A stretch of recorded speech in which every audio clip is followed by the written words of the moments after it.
Bonjour à toi, bonjour à tous. Aujourd'hui, on se retrouve avec une nouvelle série de vidéos où nous allons découvrir différents corps de métier, différentes expériences, différentes personnes, tout simplement, différentes personnes qui ont des activités vraiment différentes les unes des autres. Et aujourd'hui, on commence avec Cathy, qui s'est portée volontaire. Cathy, qui est sexologue et thérapeute de couple. Alors, a priori, les deux métiers sont dissociables, ce n'est pas tout à fait la même chose, mais on peut les combiner. Et toi, tu t'es dit, je combine. Oui. Alors aujourd'hui, Cathy, tu vas nous faire découvrir donc ton métier, en quoi il consiste, peut-être aussi quelles sont les études qui t'ont amené là, s'il y a d'autres personnes qui nous écoutent aujourd'hui qui sont intéressées par le fait de faire ce métier-là, quels sont les parcours qui peuvent les amener à faire un petit peu la même chose que toi, et puis peut-être aussi tout ce qui revient de manière courante, peut-être les difficultés, les facilités que tu peux trouver dans ton métier, qu'est-ce qui fait que tu fais ce métier-là aussi, tout simplement. Bref, c'est vaste, c'est large, on verra où est-ce qu'on se promène. Oui. Alors, pour commencer, si tu veux bien, pourrais-tu nous dire ce qui t'a amené à justement t'orienter vers le métier de sexologue et thérapeute de couple? Peut-être par quoi tu as commencé aussi. Mon parcours de vie, j'ai fait différents métiers, notamment de la comptabilité. Après, j'ai été 18 ans assistante maternelle. Et au bout d'une quinzaine d'années, je commençais à me poser des questions parce que j'adore les enfants, mais on s'ennuie un petit peu intellectuellement. J'ai rien contre ce métier, au contraire, je me suis bien amusée et je me suis dit qu'est-ce que je pourrais faire pour finir ma carrière professionnelle. Donc je me dis que je suis quelqu'un qui est à l'écoute, j'aime beaucoup la psychologie, tout ça. Je me suis dit peut-être m'orienter plutôt du coup vers les couples, vers les parents, donc et je me suis formée pour être thérapeute de couple. Okay. Et comme il est important justement pour les couples aussi d'aborder la sexualité parce que ça revient souvent, donc j'ai complété par une formation en sexothérapie. Ok, et ça se passe comment ces formations-là? Moi j'ai fait une formation j'ai fait 2 formations en fait pour chaque discipline, une formation à distance avec des stages et une formation en présentiel. Ok. Pour chaque discipline. Ok, comme ça tu avances à ton rythme. Et tu avais la base de la petite enfance, c'était quelque chose qui n'était pas du tout en lien du coup avec ce métier-là, j'imagine. Il n'y avait pas de base commune dans le cursus en tout cas. Donc tout le monde peut entreprendre ce cursus sans forcément... Oui, tout le monde. Il n'y a pas besoin de base de psychologie autre pour aller... Non, parce que justement dans le cursus, on fait de la psychologie, psychopathologie, psychanalyse, il y a vraiment les différents thèmes. Package. Voilà, bien... Ok. D'accord. Et donc, tu as tout type de personnes qui viennent te voir avec des problématiques? Oui, tout type de personnes. Si on part de l'âge, ça part. Mon plus jeune patient avait 18 ans et le plus âgé avait 84 ans. Donc, ça touche quand même un public très, très large. Ça peut être des couples, ça peut être aussi des personnes seules.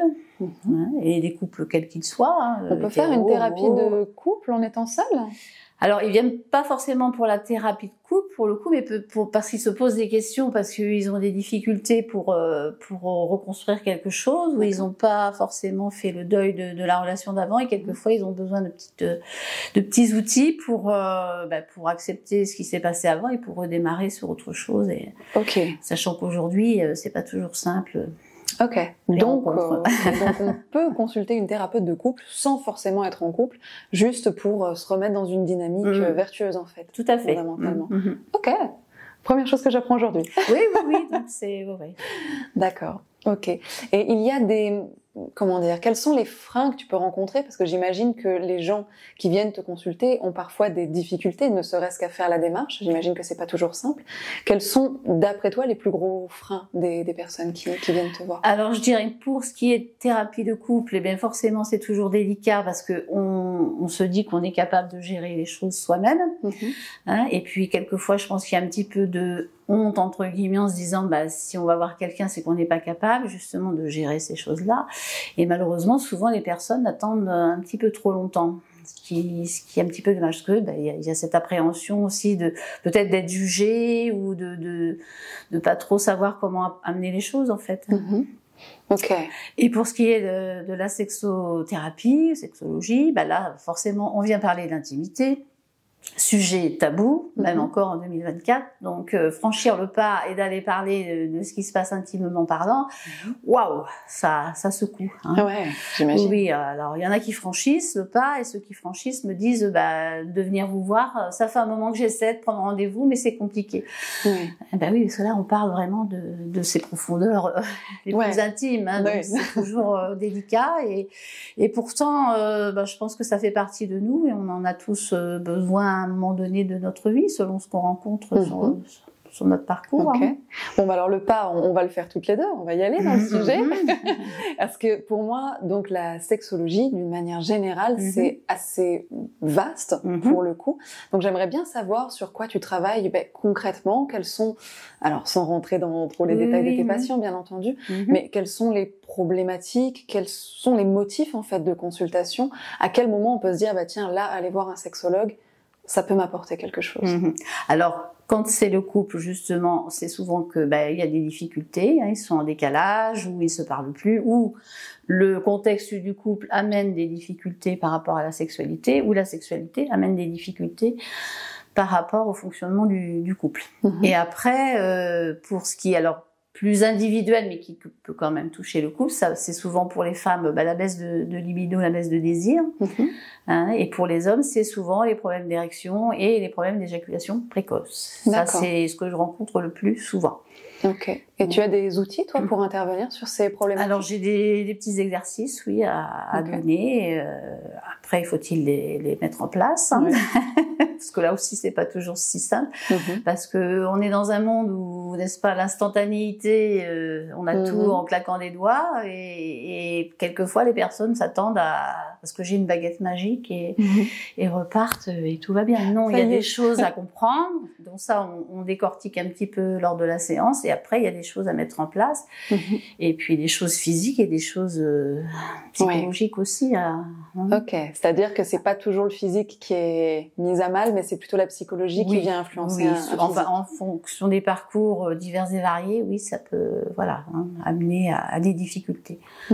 D'accord.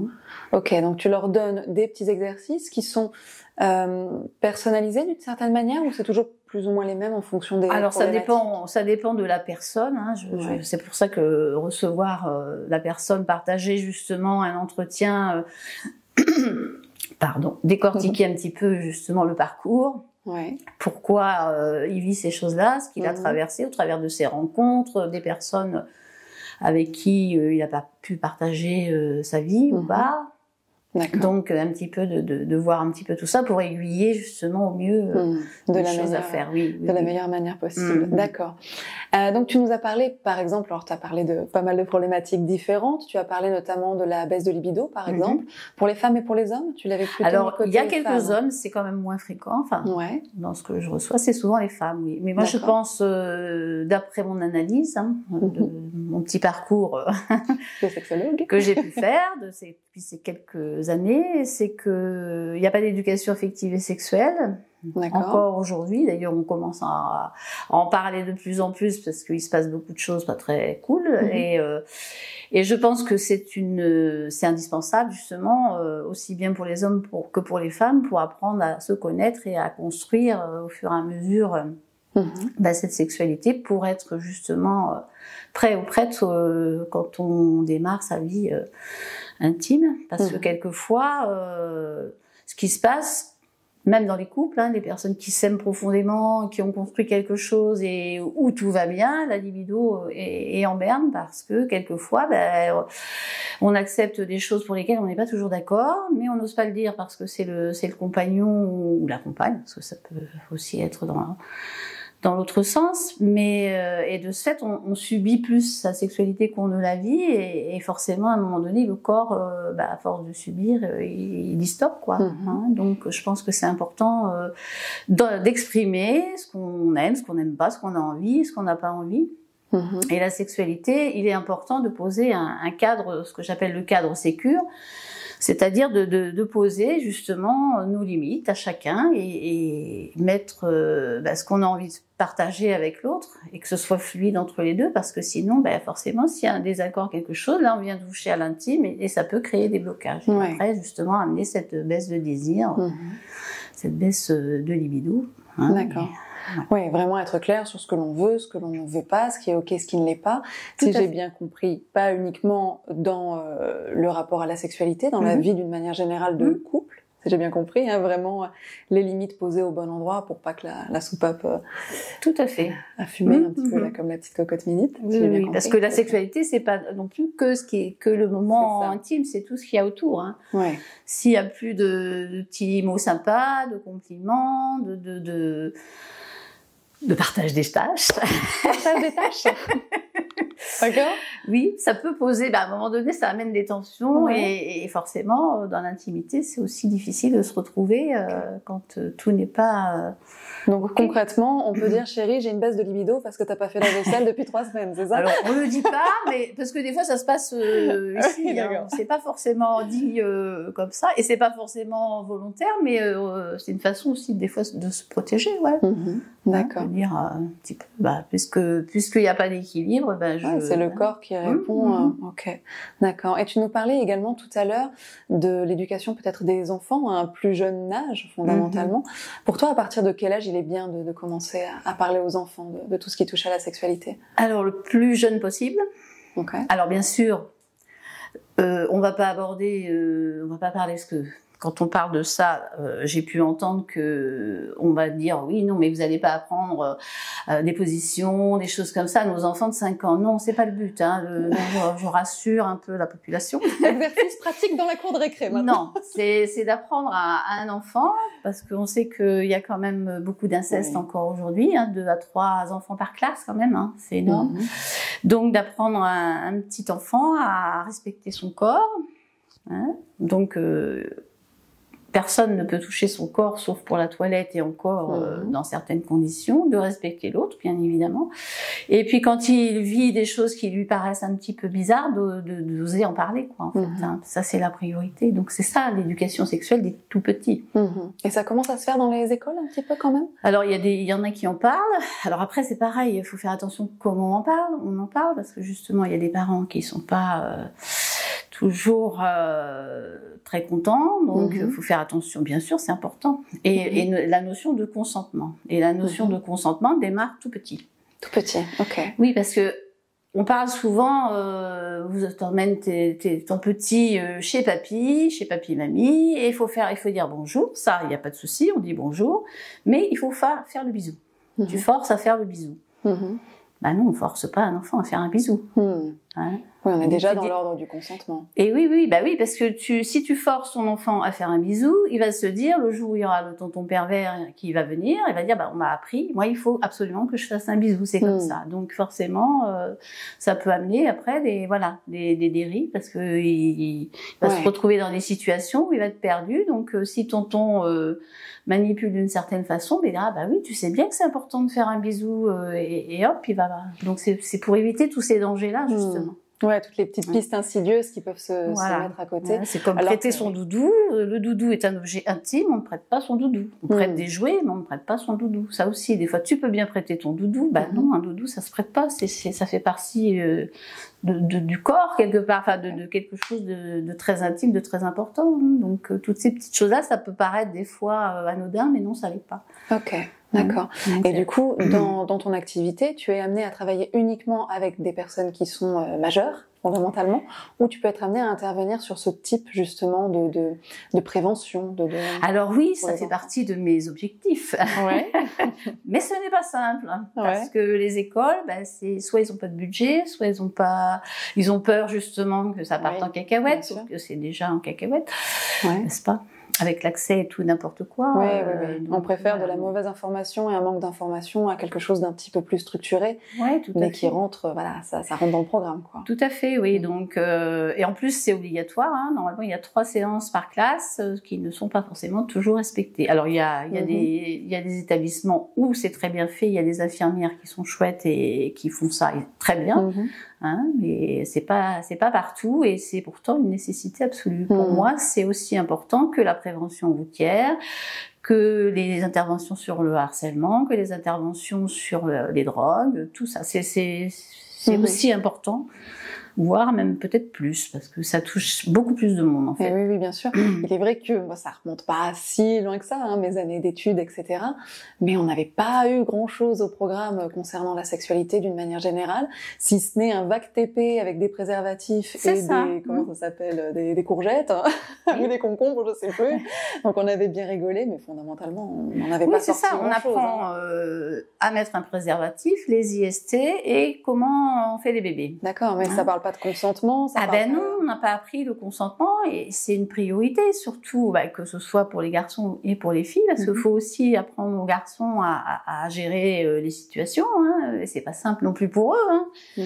Et souvent on les accuse un petit peu de tous les maux, mais si on leur donne pas les informations, un peu perdu. Donc ils vont sur Internet et là ils ont des informations mais qui ne sont pas forcément adaptées. C'est-à-dire que pour toi il y aurait moins de dérives de toutes sortes si justement les petits garçons étaient mieux éduqués et mieux informés sur la sexualité. Oui. Alors je dis pas que ça solutionnerait tous les problèmes, hein, ça. Mais je pense que ça permettrait des choses un peu plus normales entre guillemets. Parce que même au sein des couples, moi quand j'entends un monsieur qui me dit oui mais madame moi je vais faire comment, je suis frustrée, si ma compagne n'a pas envie je fais comment, il y a des outils, hein. Bien sûr, alors certes ils sont peut-être moins fun, hein, comme je dis, c'est d'aller courir. Alors sûr s'il est minuit, c'est pas forcément évident. Il y a la respiration qui est un outil, hein, et puis la masturbation, hein, bien évidemment. Et ça permet aussi justement d'éviter d'envoyer sa culpabilité, la frustration, donc la culpabilité sur la partenaire, qui du coup après peut se protéger et ça peut poser des difficultés. Donc ça s'apprend la frustration. Donc par exemple fondamentalement aller courir c'est un outil. Oui. Donc on peut leur dire va courir, c'est un outil. Parce qu'en fait le sport permet de sécréter les mêmes hormones que dans un moment sexuel, hein, c'est très bien, toutes les bonnes hormones qui nous font du bien, ocytocine, dopamine et compagnie, et ça permet de faire redescendre justement cette tension qui peut... Donc mesdames, on note. Envoyez vos mecs courir. Voilà, c'est pas, je vous envoie pas balader, messieurs, non, pas du tout, mais allez courir, ça vous fera du bien. Après, j'entends, dans l'instant, ils ont pas envie d'aller courir, hein, ils ont envie d'un... Ça marche aussi pour mesdames, hein, je pense. Oui, tout à fait, mais ils ont envie d'un moment intime, mais si madame ne veut pas, on ne force pas. Et on montre pas, justement, cette... Parce que ça aussi, je peux l'entendre. Moi, j'ai eu... des croix sur le calendrier, des choses comme ça. Alors, c'est vachement fun, hein, ça donne envie. Ah oui, genre là, il y a eu rapport, et du coup, il va falloir... on va faire la d'autres petites croix. Dis donc, regarde, t'as vu les croix là? Ouh, ça fait un moment, hein. Ah oui, d'accord, on en est là quand même. Ah ouais, mais et du coup, ça enlève toute la beauté du moment, quoi. Ça donne pas du tout envie, hein. Ça, Si, c'est pour faire une croix sur le calendrier, c'est-à-dire... C'est fait. Wow, validé, c'est bon. Super. Non, puis ça crée des tensions après dans le couple, parce que du coup, on se sent obligé, on se sent... Hein, c'est vrai que le devoir conjugal n'est plus dans les textes de loi, mais il est encore présent dans beaucoup d'inconscients. Hein. Ok, le pouvoir de l'inconscient, il est pas mauvais. Donc tout à l'heure, on a évoqué donc les problèmes notamment de libido, on en parlait encore un petit peu là tout de suite à l'instant, qui est plutôt un problème féminin même si messieurs peuvent être aussi concernés. Et tu nous parlais aussi donc du côté des messieurs, là du côté des dames c'est peut-être un petit peu moins effectif, tout ce qui est par exemple l'éjaculation précoce. On est d'accord, je ne sais pas, est-ce que vraiment ça fonctionne, le côté, ok, faut que tu penses à un truc dégueulasse, un petit chat écrasé sur le bord de la route. Est-ce que ça fonctionne vraiment? Ou est-ce que c'est vraiment juste un bruit de couloir? Il y a tout un travail à faire, hein. Il faut savoir que d'abord, l'homme, en tant que tel, est éjaculateur précoce. Et après, il apprend à maîtriser au fur et à mesure de sa sexualité des choses. Ou pas, hein. Il y en a qui n'y arrivent pas. Après, il y a des gens très anxieux, très stressés, c'est difficile dans ces cas-là. Ok. Donc on peut dire, messieurs, si vous êtes éjaculateur précoce, vous êtes normaux. Ceux qui tiennent longtemps, c'est des super-héros, en fait. Ils sont entraînés, c'est ça? Après, si on se réfère au porno, forcément... Oui, ça c'est non, ça c'est pas. D'accord. On peut peut-être faire redescendre un peu le côté. Oui, Ok, il pas de faut pression, pas. Déjà, ça se il faut travaille. pas il faut se dire que si on met des choses en place, on peut faire bouger les choses. D'accord. Oui. Mais donc du coup, visualiser un petit chat décédé sur le bord de la route ou mamie en train de faire la soupe, est-ce que vraiment? Je sais pas. Ah non, donc ça fait pas partie des outils. Okay. Non, non, non. Tu dis jamais à tes patients, en l'occurrence, penser à quelque chose d'extrêmement triste. Non. Non, non, non. Ok. Plus entraînement, peut-être arrêter de se mettre la Respiration, pression. exercice, oui. Ok, d'accord. Est-ce que au-delà de ces problématiques-là, tu vas avoir d'autres choses qui reviennent fréquemment ou que tu trouverais intéressantes d'aborder là aujourd'hui pour le grand public qui ne va pas forcément voir un sexologue? La priorité pour moi, c'est vraiment quand on fait une rencontre. Je sais que c'est peut-être pas le premier soir où on va parler sexualité, mais c'est d'en parler assez rapidement. Mmh. Pourquoi? Parce que on peut être complètement différent, il n'y a pas de souci. Mais si celui qui est mon formateur disait en première ligue hein, et en pro D2, on va dire, Ouais. et que si y en a pas un qui va changer les choses pour retrouver un semblant d'équilibre, bah forcément ça va coincer à un moment donné dans la relation. Mais même s'il y a des sentiments, même si voilà, si l'autre nous plaît, malheureusement ça risque de poser souci à un moment donné. Et si c'est être honnête, hein, je pense, si on cache ce côté-là, ça va se retrouver à un moment donné, et ça fait quand même beaucoup de dégâts, je trouve. Ok. Hein, parce que on a beau dire, alors soit on est tous les deux ok, on n'aime pas ça et ça va bien. Soit on est tous les deux, on adore ça, c'est bien. Soit on est dans un juste milieu. Mais s'il y a une différence et qu'elle perdure, à un moment donné, ça posera souci. Donc c'est vraiment, pour moi, je pense que c'est important d'en parler suffisamment tôt quand on commence une relation qui est amenée à avancer. Pas de langue de bois, quoi. On en parle pour de vrai, pour voir si on se correspond, et puis plein de choses comme ça. Oui, si on est... Et puis il faut que ça devienne, alors ça c'est mon combat, il faut que la sexualité devienne un sujet libre de discussion. Si tu veux bien, on peut parler un petit peu de ton métier dans ses points forts et ses points faibles, en tout cas pour toi. Par exemple, dans ton métier, qu'est-ce que tu trouves passionnant? Qu'est-ce qui fait que tu fais ce métier et t'es contente d'aller accompagner tes patients le matin? Eh ben, c'est que quand surtout, enfin, je vais pas dire que les personnes seules, ça m'intéresse pas, hein, c'est pas ce que je veux dire, mais les couples, quand on les voit avancer, mettre des choses en place et sentir que ça va s'arranger et aller mieux, ouais, ça c'est waouh. Ok. Et que c'est possible. Ouais, surtout. Que c'est possible, voilà. Peut-être qu'on peut dire ça aussi aux couples pour lesquels ça va pas forcément. C'est qu'il y a des solutions, il y a des gens qui peuvent vous accompagner, vous aider, vous écouter, vous proposer des pistes pour que ça aille mieux et qu'on peut peut-être réparer ce qui est cassé ou pas forcément encore cassé, mais qui pourrait le devenir si on n'a pas l'écoute. Et surtout qu'il faut pas attendre trop longtemps parce que c'est mieux dès qu'on rencontre des difficultés, d'oser, parce que j'ai un monsieur qui m'a dit venir vous voir, ça devrait être comme l'ostéo, une fois par an, on vient faire notre petite visite, et puis paf, on repart pour un petit moment. Et c'est vrai que ça pourrait être sympa. Ouais, il faut que ça se démocratise en fait, surtout qu'on ne soit plus obligé de parler à messe basse. Oui, puis c'est pas toujours facile. Moi, c'est quand les personnes, par exemple, me disent chez vous, on a réussi à se parler sans s'engueuler, sans que ça monte dans les tours. Parce que, justement, le fait qu'il y ait une personne extérieure, on n'ose pas et on mesure un petit peu plus comme quoi c'est possible. Oui, puis cet espace de non-jugement. Ouais, voilà. Ouais. Et de se dire même des choses, j'ai entendu, ah bon, il y avait ça et tu me l'as jamais dit, waouh! Et quand on entend ça, on se dit, en fait, on a mis le doigt sur quelque chose qu'ils ont osé enfin se dire, qui était là depuis peut-être un bon moment. En fait, ce que tu es en train de nous dire à travers tout ça, c'est que quel que soit le problème rencontré, le noyau du problème au départ, c'est une forme de communication qui n'est pas en place. Ok. Donc on nous a pas appris à communiquer de la bonne façon. Ouais. Donc on revient là-dessus en fait, la communication qui vient résoudre les problématiques. Parce que la peur du conflit, ça c'est une fausse peur. Hein, comme je dis souvent, oui mais je dis rien parce que comme ça on s'engueule pas. Ben oui mais on le met là. Et puis il y en a un deuxième, puis un troisième. Et puis un jour il y a la tasse de café là qui reste tous les jours là. Mais ce jour-là, waouh, il me gonfle avec cette tasse et ça part. Et alors là, on vide tout ce qui est là, on le vide. Et en face, c'est quoi ce truc? Qu'est-ce qui se passe? Ah ouais, il y avait tout ça. Donc c'est pour ça que c'est important d'en parler quand c'est là. Ok, visite annuelle comme l'ostéo alors. Ben ouais, moi je pense visite annuelle comme l'ostéo, et je pense aussi ce qui pourrait être sympa, mais ça je sais toujours pas comment le mettre en place. Quand deux personnes se rencontrent, ben, au début c'est waouh, on est sur un petit nuage.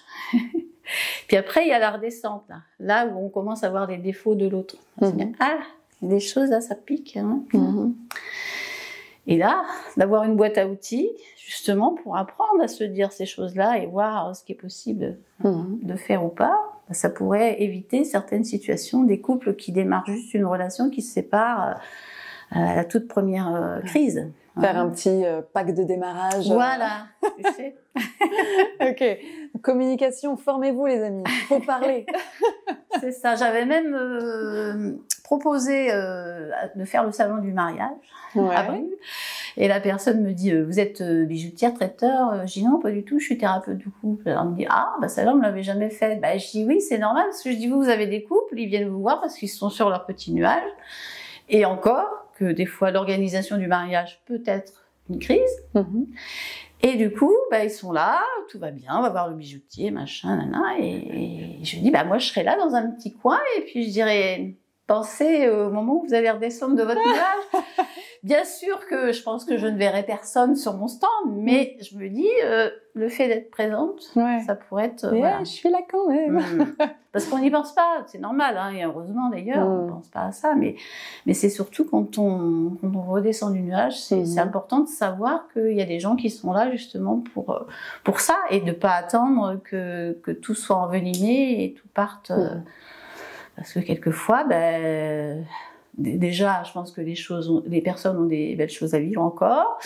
Quelquefois, on a investi dans une maison. Quelquefois, il y a un bébé aussi qui est arrivé entre-temps. Et forcément, on vient tout bousculer, alors que peut-être avec quelques outils, on n'en serait pas arrivé là, quoi. Ouais, on en revient. Et je me dis que ça vaut le coup, justement. Ouais, ça tient un peu de choses, en fait. Ouais, mais oui. C'est vraiment des broutilles. En plus, quand on écoute les personnes, bon, on sait bien qu'on a c'est des réponses en nous, quand on a des choses, voilà. C'est qu'il faut aller les chercher, et c'est pas simple. Et quelquefois, nous, tous les thérapeutes, quels qu'ils soient, on est là pour mettre un petit peu ces choses-là en lumière, justement, pour qu'ils prennent conscience de ce qui est important.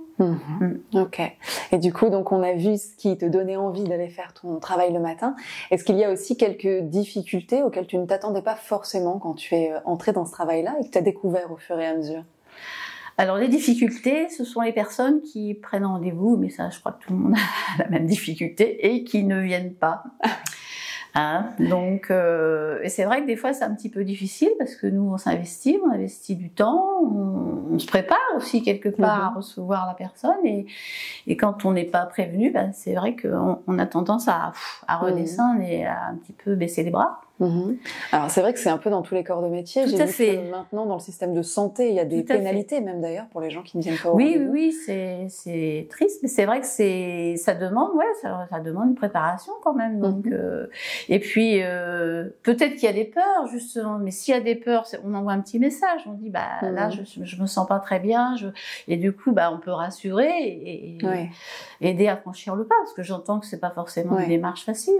Et peut-être que le pas le plus difficile, c'est peut-être le premier, justement, d'oser venir une première fois au cabinet, voir comment ça se passe. Oui, tout à fait. Après, parce que je pose la question, parce que souvent on me dit venir vous voir c'est difficile, ça fait 5 fois que j'essaie de vous appeler, mais j'ai pas, voilà, maintenant je suis là.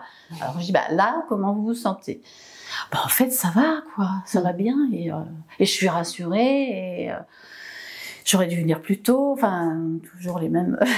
Mais oui, c'est ça en fait. Ok. Donc, si on devait résumer tout ce qu'on a dit, on a dit pas mal de choses quand même. Oui, c'est vrai. C'est que globalement, les personnes qui viennent te voir ont quand même des problématiques qui sont plus ou moins communes. En tout cas, il y a des choses qui reviennent.